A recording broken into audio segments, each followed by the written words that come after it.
Welcome, welcome everyone. Good afternoon.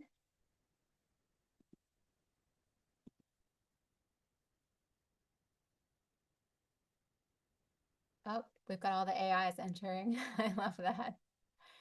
Welcome to those of you who are joining in person and catching this recording afterwards. Welcome everyone's assistants and AIs. That's completely fine. I use that too. And it's often such a lifesaver. It's so good to see some of you returning and also some new folks. I'm Kim Krupa with the Florida College Access Network, and I'm so glad you're here. For those of you joining for the first time, welcome.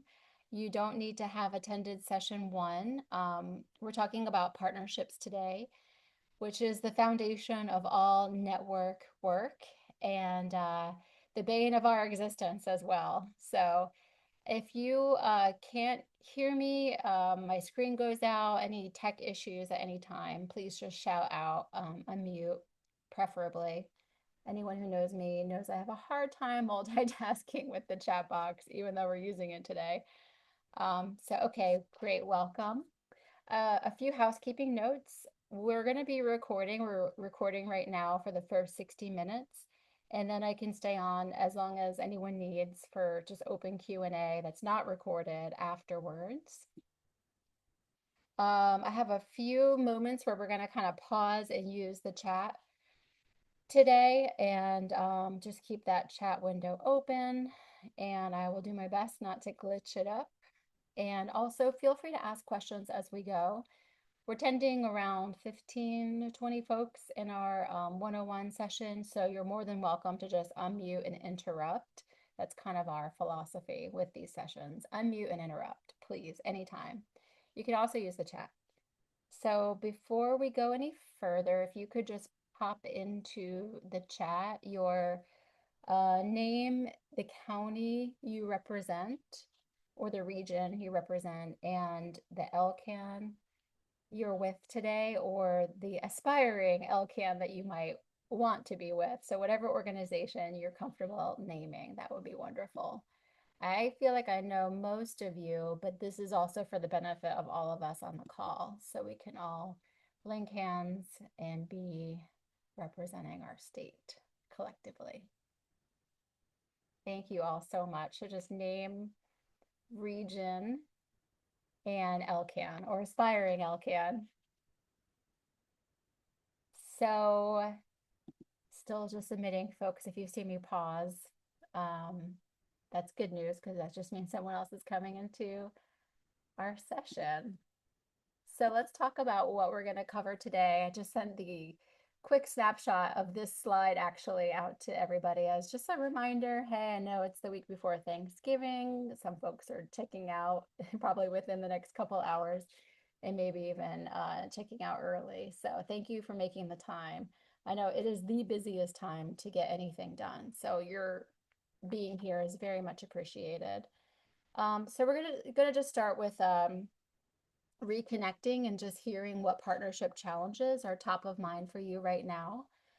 And again, mute and interrupt or put it in the chat box is both terrific. That'll be next. And then we'll dive into what I call the partnership paradox. And it's why partnerships are both essential to this work and completely exhausting to maintain. And we'll talk about also why they're worth it and what makes them so hard. But the heart of today's session is really how to overcome this. So we're kind of framing this around these 5 foundations of authentic partnerships. And we're going to walk through each of these foundations with some real LCAN examples and also a practical tool that you can use immediately back in your home communities. As with session 1, I'm not going to name any LCANs. If it's you, you know who you are, but we're not going to put anyone on the spot. But these will all be real examples. After that, we'll do an actual case study walkthrough where I'll present another real partnership challenge, and we'll have a group discussion about how you would approach it using some of the frameworks we're going to learn about today. Hint that the case study is all about data sharing. I would call that a collective pain point. And finally, we'll wrap up with some action steps that you can take before we meet again in December. They're not going to be hard, I promise. And a preview of session 3, which is going to be my personal favorite topic, data and storytelling for change. Although I would call partnerships a close second. So before we dive into all of that great content, this is our first chat of the call. And again, welcome everyone who just joined us. We're diving right in because 60 minutes flies by, and I want to make sure we pack this with meaningful content for you all. So in the chat right now, share one partnership challenge you're currently facing. Maybe you're struggling to get business leaders to your table. Maybe this happens to me all the time. Partners say yes, but then they ghost me. Maybe you don't know who to recruit next. Or maybe your meetings feel like it's the same 5 people every single time, right? Whatever it is, drop it in the chat. No judgment, just some honest and probably shared pain.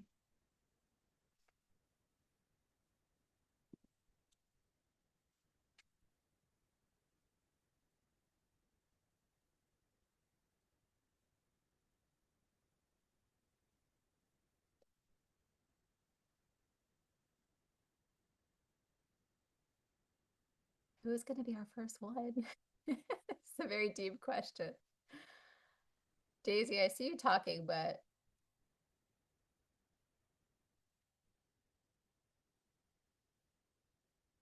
no one has any okay, same people involved.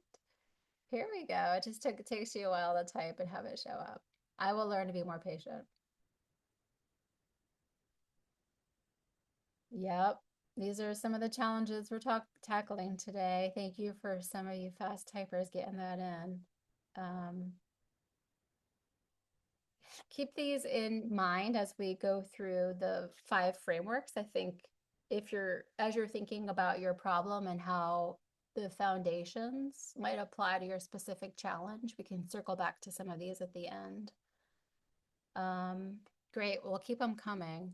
Like, heart, share a line. A lot of solidarity in what you all are sharing. So, why is this so hard? We can start and kind of jump right in with this partnership paradox that every network leader faces at some point, some more than others.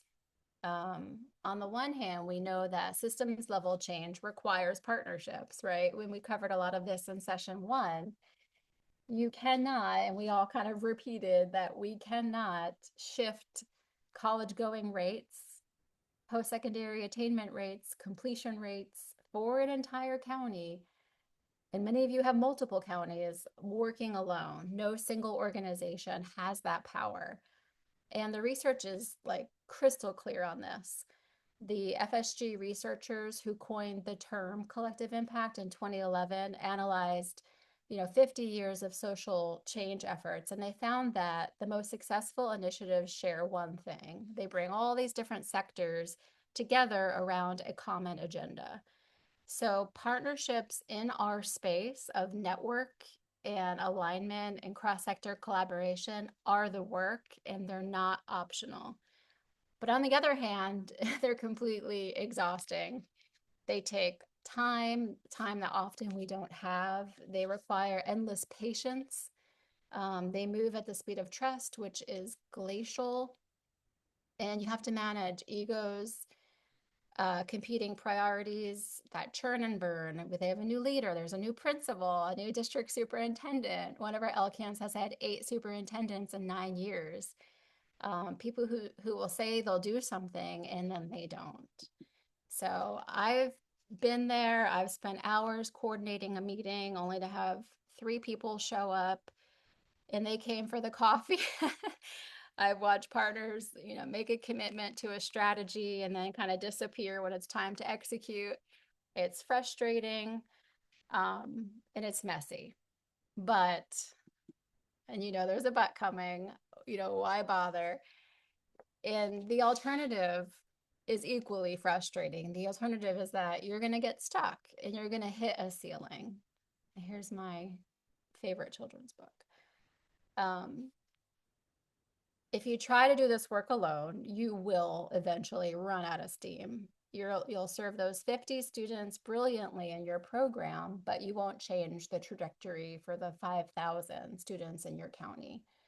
And what we see in our system is that when you leave, when you get a new job, when the funding runs out, when life happens, it all goes away. Your program disappears, and often the LCAN loses that momentum.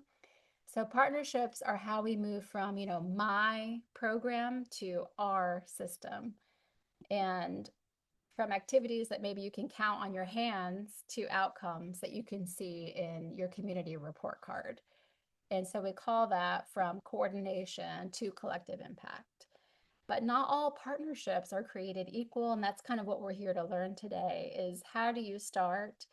Um, is there a way that you can kind of get onto this work and build those deeper partnerships and relationships? And in fact, yes, there is a continuum that most relationships travel along. And so we're going to also kind of kick this session off by walking through this continuum. And you all know this. This is just sort of codifying what we all know experientially and have deep experience with in our work lives. And it really starts with networking. If we look at moving from left to right on this arrow, networking is where most relationships start. I am just starting to network with some of you and others. We've been at it for a long time. We don't want to count how long, but networking, we know each other. We attend the same conferences. We're on the same email lists. Maybe we exchange information. So we're doing a college fair next month. Do you want to send me some flyers or table my event? So networking is how it starts. It's valuable, but it's also low commitment, pretty low impact. Nobody's really changing their work based on that relationship, and definitely no one's changing their job description. Um, as we get further down the arrow to coordination, now we're kind of getting a little bit more intentional. Let's say we're aligning our calendars. We're not all doing FAFSA events at the same school on the same day. We're sharing resources. Maybe I let you use my meeting space for free and you can share your mailing list with me. We're being strategic about not, duplicating efforts. Coordination is great. It's efficient, but we're still kind of fundamentally doing our own work, just with less collision on the interstate. As we get into collaboration is where we start to see it get a little bit more real, right? We're not just coordinating, we're making decisions together. And maybe we're sharing or pooling resources to fund a shared initiative. Um, Even holding each other accountable for outcomes is what we see with collaboration. We can adjust our strategies, kind of seeing what's working for the collective and pull back, move forward, and starting to gel together as one voice. And so the latest research from two of the pillars in our field, the Bridgespan Group and FSG, the folks who have been studying collective impact for a really long time, they kind of have shown that collaboration is like where you start to see population level movement. And in order to get there, it requires really high trust and high commitment from the partners who are part of the collaborative. And that's sort of like that leap that you get over that arrow to get to collective impact, right? That's the North Star. Now we've got a shared agenda, meaning we all agree on the problem and we all agree on the solution.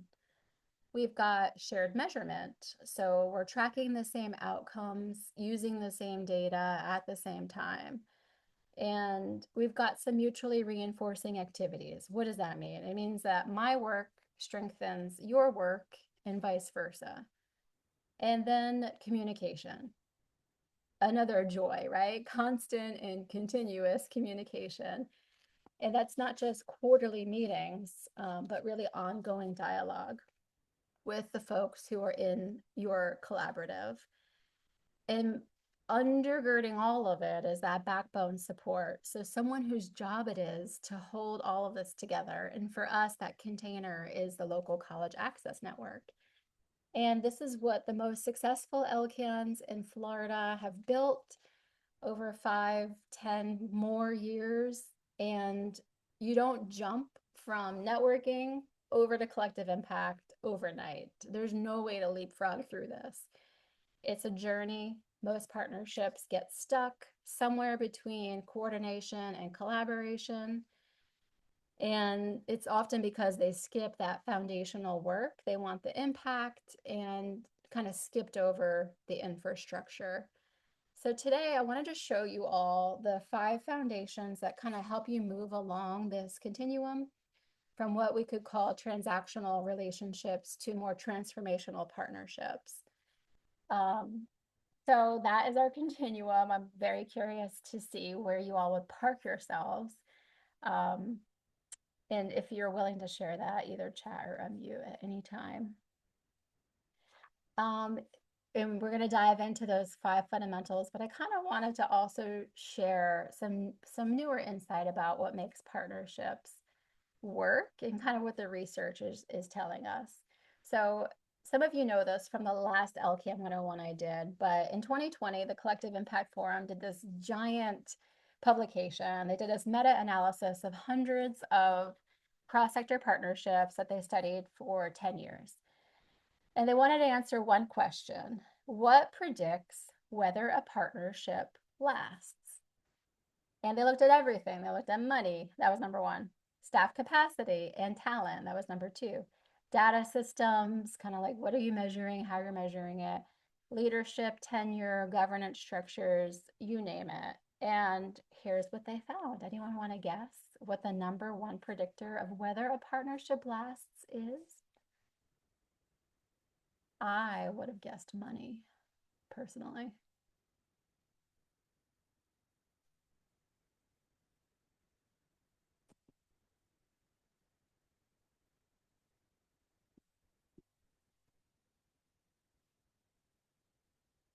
Well, it's not money and it's not data. It is even having a backbone, even though we know that that is critical. So, drum roll, please. It is trust. And it's not trust from an MOU or a fancy kickoff event or a press release.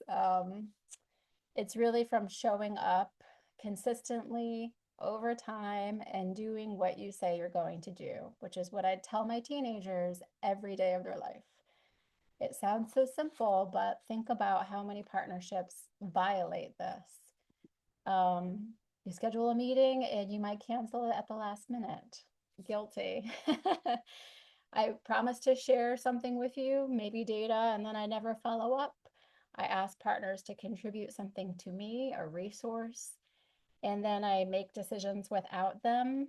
So every time you do that, you kind of withdraw from what Collective Impact Forum calls the trust account, which I kind of love, the trust account.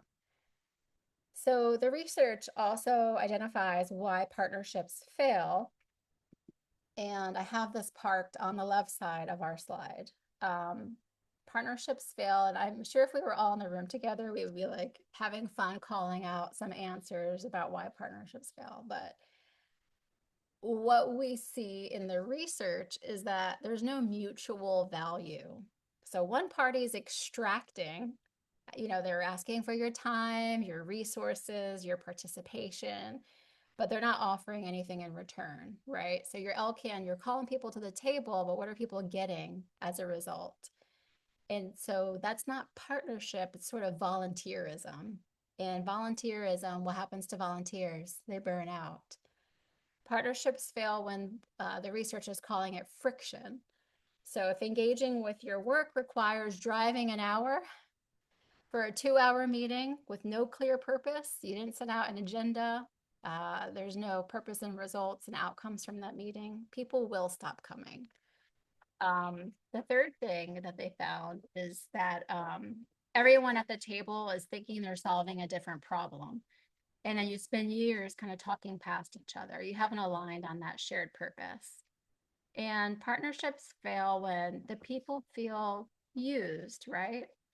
If you're treating them as implementers of your vision rather than those co-creators of our strategy, then they're going to walk away. And we call that the 6-month partnership with.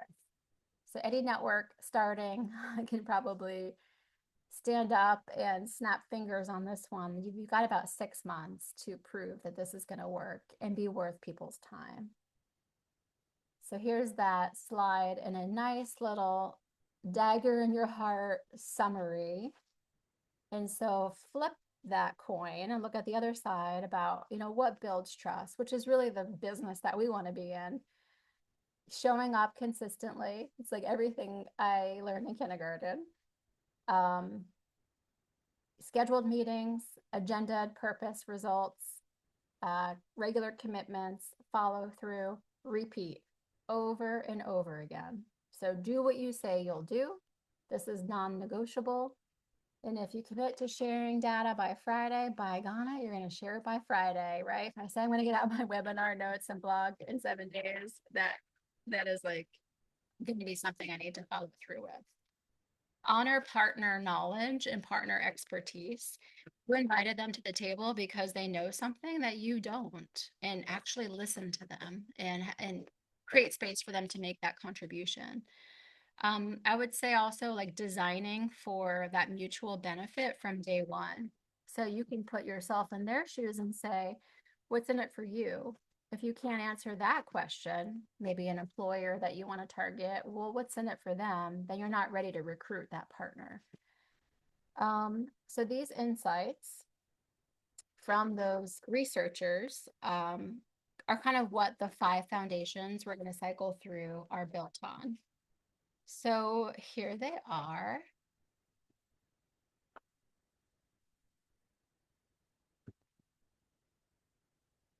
And we're going to start top here. Shared purpose, where it all begins. That is starting with why. Before you recruit a single partner, you need to know, what are we all trying to achieve together? Foundation 2 is knowing your partner's why, and that's that mutual value. It's not enough that you see the value. What's in it for them? And 3, that showing up consistently. So trust through reliability means that trust is built through those like small repeated actions over time. Are you showing up? 4, making it easy. The easier you make it to engage, the more people will engage. Are you designing it to be easy? Are you removing barriers to participation? And then honoring expertise and co-creating avoids that extraction. Inviting partners to be part of the strategy, not just executing some pre-baked concept, right? No one wants that. So for each of these, I'm going to give you a real LCAN example, some insight into why this matters and how it works, and then some tools that you can use immediately. So starting with why that shared purpose is really a mistake that I see all the time. We're convening, yay, we bring 20 partners into the room. Everyone's excited and they immediately start planning activities. I love these people. These are my people, by the way. Let's do a FAFSA event. Oh, I know. Let's create a scholarship program. And we can add mentoring to it. And then like 6 months later, those partners are coming to your meeting and they are frustrated because they're all working hard, but they feel like they're pulling in different directions. And why? And I would say it's because they didn't align first on shared purpose. So one partner thinks success is increasing 4-year college enrollment. Another one might say that it's building career pathways. Another might think it's closing gaps for students who are furthest from opportunity. And like those are all amazing, valid goals, but they're different goals. And if you don't align on the shared purpose right up front, you're going to spend years talking past each other. And I don't know if anyone's a TED Talk fan, but Simon Sinek has this famous framework of starting with why. And he says people don't buy what you do, they buy why you do it. So the same is true, I think, for partnerships. Partners don't commit to like your FAFSA challenge, they commit to your purpose. And when LCANs launch, they often spend those first 6 months just answering this one question. What are we all trying to achieve together? That is deceptively easy. Like, that's a tough question, especially if you're bringing school districts and colleges and workforce boards and community organizations and philanthropy, and you're not launching a program. You're building alignment in those early conversations. So here's where they land. We exist to ensure that every student in our county enrolls in and completes a post-secondary credential that leads to economic mobility, right? Write that in a headline at the top of your next meeting. That becomes the North Star for our space. And then every decision, every strategy, every partnership, every funding request is filtered through that purpose. And you did that alignment work up front in those first 6 formation months so that when you do launch programs, everyone's kind of rowing in that same direction. You're not arguing over whether to focus on high school graduation or college enrollment, or is it completion, or is it persistence, or is it middle school, or is it kindergarten readiness, right? You've already agreed on what is your space and what do you need to do. So here's that question kind of baked into the slide. What are we all trying to achieve together? And here's a template we like to use to help LCANs formulate this purpose statement. We exist to specific outcome for specific population by specific time frame. And here's an example from a recent LCAN who changed their purpose statement as a result of some of our Talent Strong Florida work and the Florida's Future Billions research. So they're not improving college access. That's vague. We're trying to be specific here. We want to increase enrollment by X percent or double the completion rate for first-gen students, or ensure X percentage of graduates have a credential or career pathway plan for life after high school, right? So as fine-tuned as you can get this purpose statement, attract those partners to the table and keep them coming. So not all students, who specifically are you serving, right? Students in Title I schools, students in rural zip codes, first-gen students. And this is not, they're going to take the rest of our lives. People need a date. So 2030, 2035. And when you recruit partners, you're leading with this. You say, does this align with your mission? Let's talk. If not, that's okay. We're not the right fit. And maybe don't let it go, but not right now. What do they say? It takes 6 tries in philanthropy to get to a yes. I would say clarity is kindness with this first foundation. It saves everyone time and energy.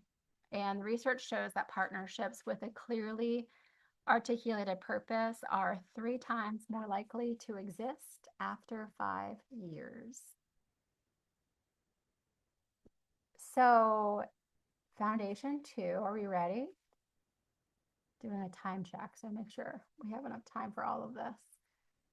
And again, unmute and interrupt at any point. It gives me an excuse to take a sip of water. So foundation number 2 is where most LCANs mess up, present company included, when I ran an LCAN. And I say this with so much love. I've made this mistake so many times. We get focused on what we need. We've got pressure. We have funders and deadlines. We need people to come to our meetings. We need volunteers. We need data. Like, we need a lot that we forget to ask, what's in it for you? And if a partnership only benefits your LCAN, it's really not a partnership, it's a volunteer. So this comes straight from Mark Kramer's work on collective impact. He says one of the most common failures is the asymmetric value. So one party is getting everything they need and the other party is just kind of given. So that's not sustainable.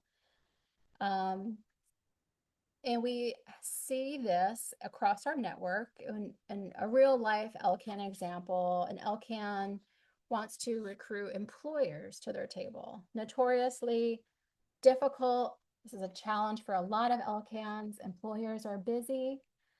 They don't see college access as their lane. They get asked to sponsor everything. They think you're just coming after them for money. Um, so here's what this LCAN could have said. Come to my monthly meeting and help me increase college enrollment for students in our county. Great. What's in it for the employer in that statement, right? You're asking them to donate time to your mission. But here's what this LCAN did. And again, I wish I could name names, but those of you who know them, and it's you. Bravo. You're struggling to find qualified entry-level talent with the technical skills and work ethic that you need. We can connect you to high school students who are on track to graduate with an industry credential in your field. In exchange, we need you to offer, let's say, paid internships, um, hosting job shadows, showing students what careers in your industry look like, maybe mentoring them. So that's some mutual value, kind of flipping the script. The employer is thinking about the LCAN as part of its talent pipeline. The students get more exposure to careers and even paid work experience. And then the LCAN is getting those employer partners who can show up regularly because it's also strategic for them, right? It's not charity anymore. And employers said yes to this framing. And I think it's because they didn't see it as extraction. It was more of alignment with what they wanted to work on internally. So here's a way to think about this value proposition tool. What do they care about? In this case, did you research the employers, their goals, their challenges, their pressures? What do they care about? This would be different for each different sector. For college, enrollment, retention, completion. For a school district, you're going to want to look at, graduation rates, post-secondary outcomes, whatever state accountability is keeping them up at night. But it's like doing your homework and not guessing, actually asking them and researching their strategic plans to make that connection is really the heart of Foundation 2, of knowing your partner's why. So hopefully we're all staying awake and on track, and this is valuable for you because we're only not even halfway there. So what can we offer that helps them? So what's the quick chat poll? What's the number one reason? And I really am interested in potentially new partners saying no to joining your network or even just not even like responding. And again, unmute or chat box is most welcome. So this is like, let's diagnose where maybe some of us are getting stuck. And I have some options here. We don't have time. That's usually code. We don't see the value. Time is a proxy for priority. If it matters to them, they'd make time. And then I would go back to Foundation 2, what's in it for them? And can you personally, LCAN leader, articulate that clearly? Yep. If they're saying we don't see how this benefits us, at least they're being honest. That's actually easier to fix than I'm too busy. So maybe what would make this worth your time? And can you design for that? Those who are like, oh, we're already involved in something similar, that's for me, that's actually good news because it means they care about the issue.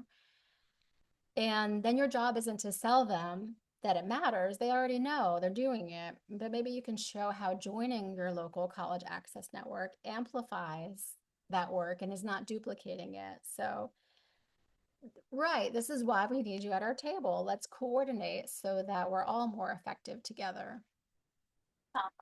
And then if they're saying, we need leadership approval, we get this a lot with our big systems. It's a That's another yes for me. That's a systems barrier. It's not a motivation problem. So then you're going to make the case to their supervisor, their department lead, even their president, giving them a one pager, offer to present to their leadership team of their next department meeting, put yourself on the agenda for 5 minutes, but really making it easy. And then if they're ghosting you, we're going to get to that in foundational 4. That's that friction problem. Um, and so I feel like with a lot of these obstacles, like we can solve with that. Um, and hopefully by the end of this, you'll figure out some cool ways that maybe you can solve for one of your no's, turn one of your no's into a yes. So showing up consistently, trust through reliability. Can't say this enough. One of the research items that I read recently was from a neuroeconomist. I didn't even know that was a thing. But they spent years studying what builds trust in teams and on organizations. And this particular researcher, his name is Paul Zak, he found that trust is built in like tiny repeated actions over time. And I thought of it as like a water dripping on a rock. So it's not the annual gala. It's not like the press conference or like we said with signing the big MOU that builds trust. It's whether you come to the high school counselor meeting. It's whether you do what you said you would do. It's whether you kind of follow up after that conversation that you had. And every time you do what you say you're going to do, you kind of make a deposit in that trust account. And every time you don't deliver on what you said you were going to do, and one of the things he found is that people do remember. You promise to share something, you forget, you cancel a meeting at the last minute, you ask partners, all that good stuff. It takes 10 deposits to make up for one withdrawal. So you have to overcompensate times 10 for every time you let a partner down. And that is what this neuroeconomist found in this insane research that puts even more pressure on us as LCAN leaders to really show up for our people. And so showing up consistently is foundation number 3. And I have this tool I'm going to share later in the follow-up notes it's like a touch point calendar that kind of makes this real. You can see on a calendar who you're talking to, how, why, when, and kind of making this visible because it can feel really intimidating, especially if you've got dozens and dozens of partners working on different parts of this problem. And hopefully that will make this easier to digest, knowing that it's for every time you let a community member down, you've got to make that up 10 more times. So mapping out your touch points for the next 12 months is what this calendar allows you to do. And you can kind of pick a rhythm and stick to it, especially going into 2026. What do your full network meetings look like? Pick a rhythm and stick to it. What is the working group cadence? Are you doing data review sessions? Because we'll talk about more of that in December, what that could look like. Is there any annual planning retreats? Start the year with shared goal setting or end the year with how do we do? And then one-on-one check-ins with key partners. Those like high touch relationships matter for those who are closest to the problems we're trying to solve. And then good old-fashioned email updates, newsletters, text messages. Put it all on a calendar and honor it. And don't skip a month. And if you promise something, you're going to do it. And knowing that consistency builds trust, and trust builds commitment, and commitment builds impact, right? That's like our secret sauce right there. So I'm going to pause here and just maybe ask you all to tell me how often your network meets. Because there's another research um, report that I read that quantifies how many touch points we need per year in our space, which is being a high performing network. And there's this magic number. So hopefully you'll remember the 1 to 10 trust ratio. This next number is looking at high performing networks about how many times, how many touch points per year, how many network meetings are they having with their core partners? Anyone just throw out a number.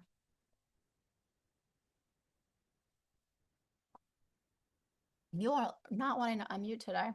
All right, make me open the chat box. Quarterly, so 4 times. Anyone disagree? Leadership bi-monthly, so 6, and action team monthly is 12. I would call that 18. 12 once a month. Okay. Drum roll, please. The number is 12. So chocolate bar goes to Joy at Uplifted. And this can be Say, do I get a prize?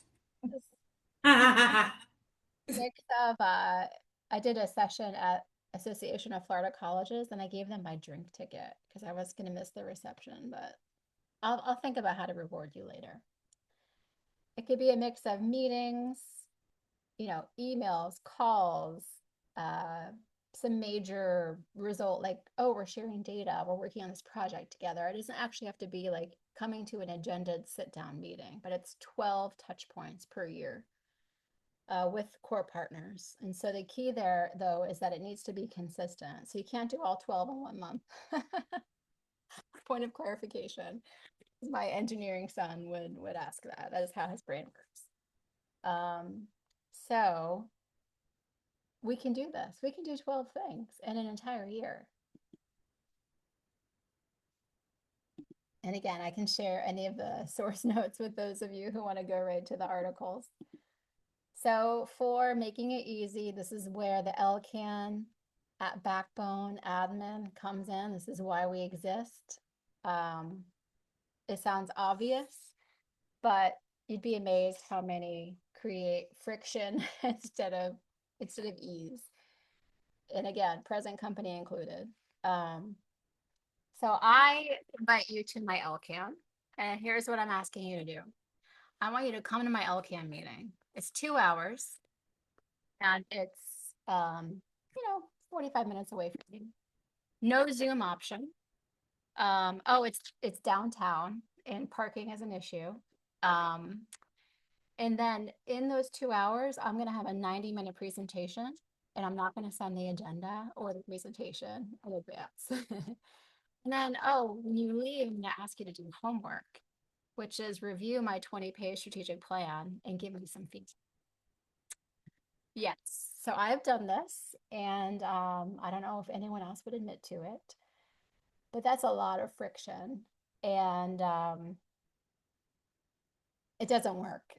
So what this research is saying is that, imagine a different value proposition. So can we meet quarterly or at least bi-monthly? Always virtual, maybe a couple times in person. We do love in persons.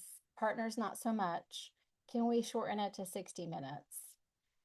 Can we send out an agenda at least 48 hours in advance, like government style? Can we end with clear action steps and start with results from the last meeting? And no homework unless you have volunteered for a working group, not voluntold. And also, if you can't make the meeting, can I get a 1-page summary and also a recording? So which one are you more likely to say yes to? Just humans, post-pandemic, our time is valuable. We're making different decisions than we did 6 years ago. And we want meetings that don't have friction. I wouldn't have said all of these words in 2019. I would have been like in person only. But the world has changed, and I feel like LCANs and the research is reflecting this. LCANs need to kind of catch up. So this comes from a lot of behavioral economics. If anyone has read the book Nudge, a lot of foundation number 4 comes from the book Nudge, that small changes in how you design choices can dramatically change behavior. So this attracting partners to your LCAN is the entire theme of this session. If you want to do that, here's those like small changes in meeting design and meeting cadence that could make or break your ability to do that. Um, so real LCAN example, another LCAN, like many of ours, they serve multiple counties. This one happens to have monthly full-on network meetings. They're always virtual, they're always recorded. And then they have quarterly working groups that are focused on like specific initiatives. So there's a FAFSA group, there's a summer melt group, there's a completion group, and you only attend the ones that are relevant to you, all cadenced, all agended out. Um, this one actually offers office hours, like drop-in office hours. I forget if it's on a Friday or a Monday or first Friday of the month or something where you kind of bring your questions. And it could be like 15 minutes, 10 minutes, but they at least make that time available. Um, and then they've got some internal like Google Drive where they share information and they kind of coordinate between meetings, all open access to the partners. And kind of partners choose their own adventure. They choose their level of involvement with this cadence based on their capacity. Um, and you don't have to attend, you don't have to have the whole smorgasbord to be a valued partner, right? You can kind of do the a la carte approach. And everyone, some partners just get the email update, right? If you've heard, like, keep me on your list. I don't have time right now, but keep me on your list. That's fine. Some only attend one working group the entire year, or maybe the quarter. Some are on every team and also on the leadership team, but it's a ladder, right? You can start at the bottom and you can climb up when you're ready.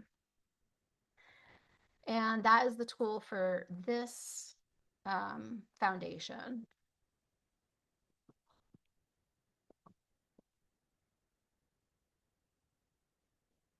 And sort of designing for your network what works. This is just 3 rungs on the ladder. The bottom is you get our emails. You don't have any time, you're in the loop, but you're not expected to do anything. The middle one is like, okay, can you do 2 hours 4 times a year? Right? You're engaged, but you're not like overcommitted.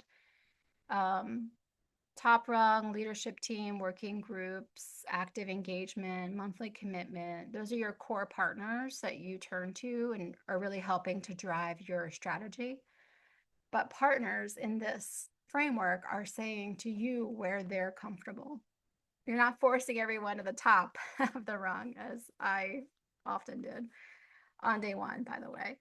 Um, but the research does show us that partners who start at the bottom and climb the ladder over time are more committed than the partners you recruit straight to the top. And I bet you if we were in person and I said, why is that, everybody? Probably Joy would raise her hand and say, because trust is built gradually and they see the value in it. Um, and if they see the value in it before you ask for their commitment, they're more likely to say yes when you do. So, another quick poll.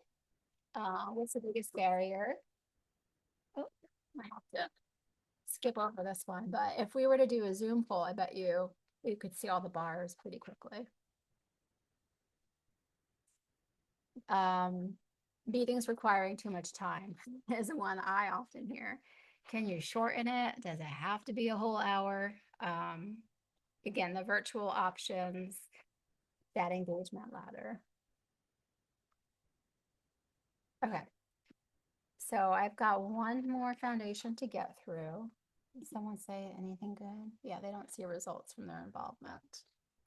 Um, and asking too much too quickly, over promising or promising the moon. let people start small and see themselves in the work. Um, Scheduling conflicts. The Who was that? Who said that? Melissa. Um, I was thinking session 3, we're gonna do data and storytelling, um, kind of like closing the loop on what's in it for them. Because you showed up, we increased X by Y, and here's the data. And people stay engaged when they see impact. Um, it doesn't have to be that hard either. That's like a very bold statement to say.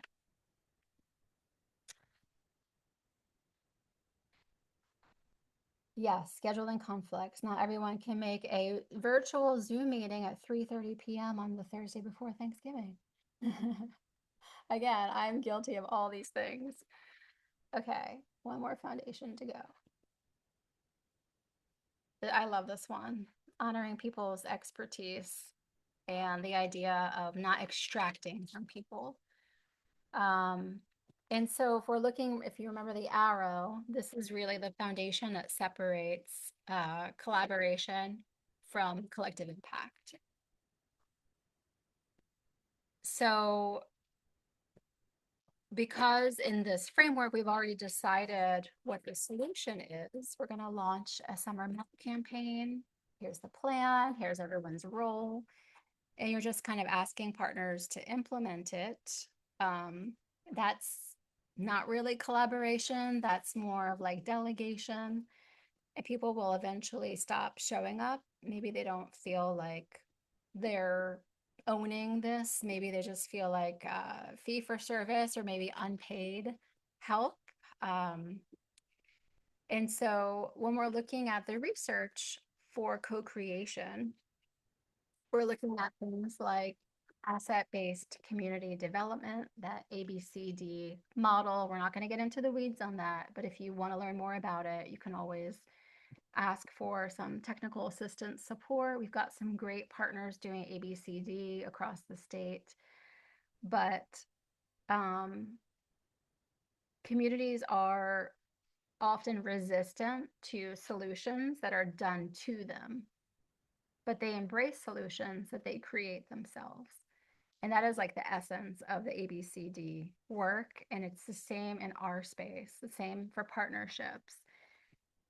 Communities resist solutions that are done to them. So, as much as we can bring community to our table and have the stakeholders be part of the solutions that we are creating with them, the more likely we are to succeed, tomorrow and 10 years from now, and avoid that collective impact graveyard, which is so grim that I started with today. Um, so when this LCAN, who's part of this example, started, they didn't start with a strategic plan. They started with some listening sessions around their county. And they wanted to know about what were the specific, they didn't want national data, they didn't want Florida data. What are the super hyper local specific barriers preventing students in our community, our neighborhood, from getting to and through college? And bringing as many people to the table to help answer that question.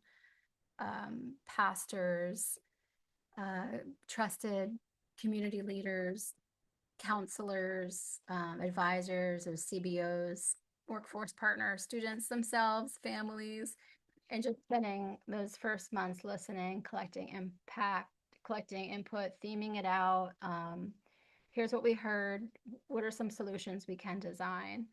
And getting those same partners who gave the input to then own the strategy that they built.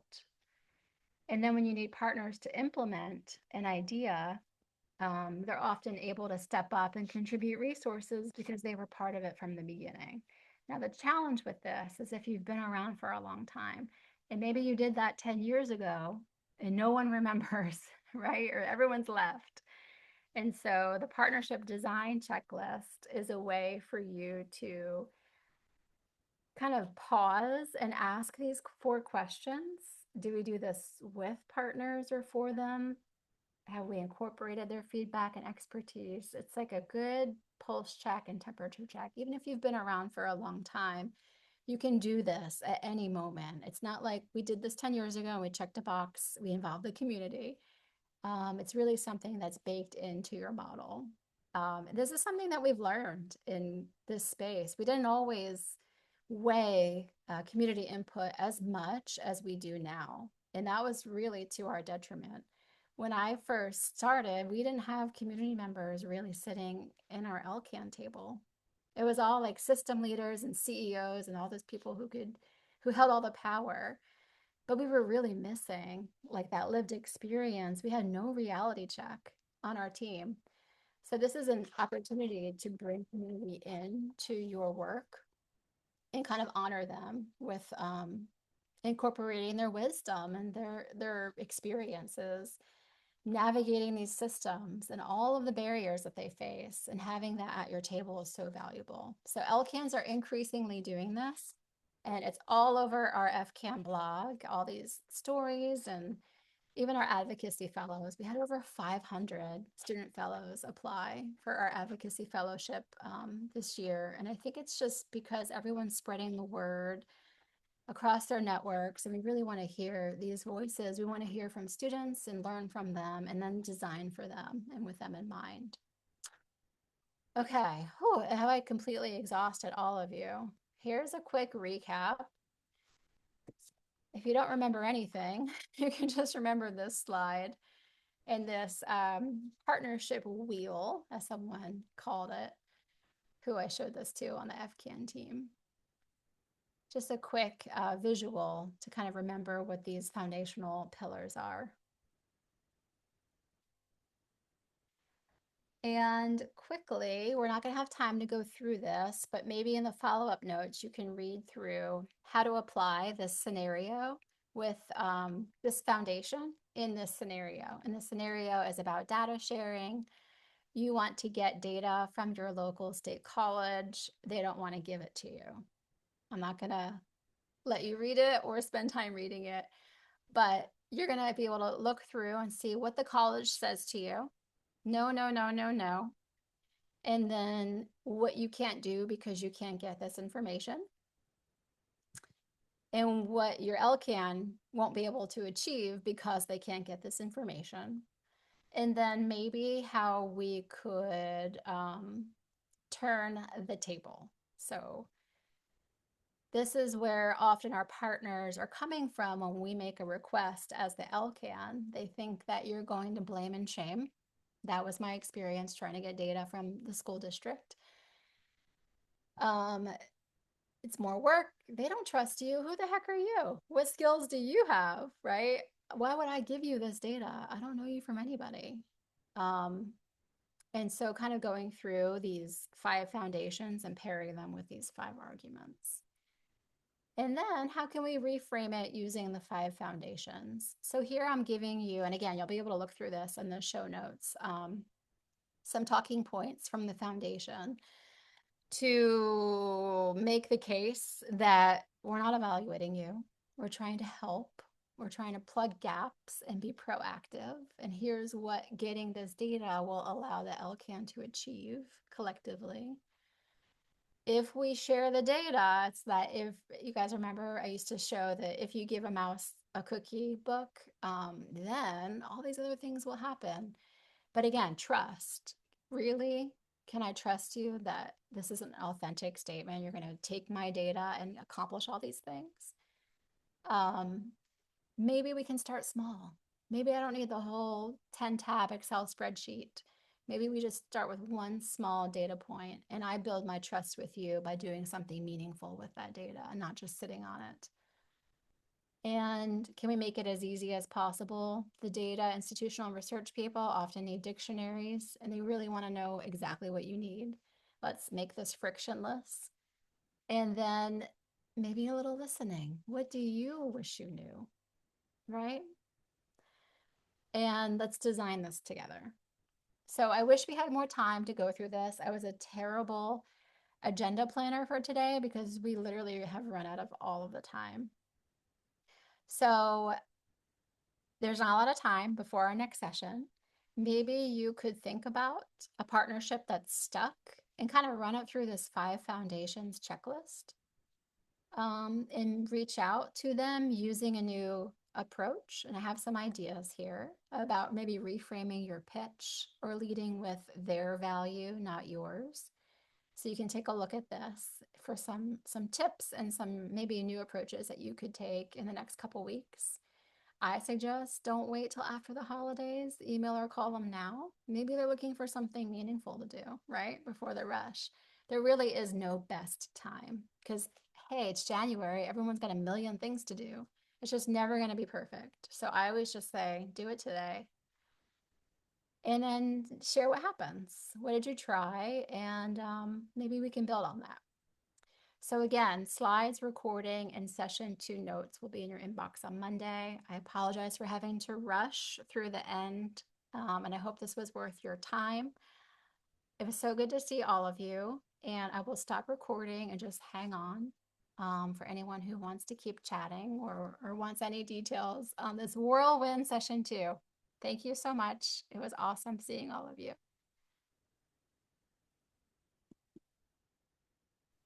Thank you. It's always worth our time. Oh, she speaks.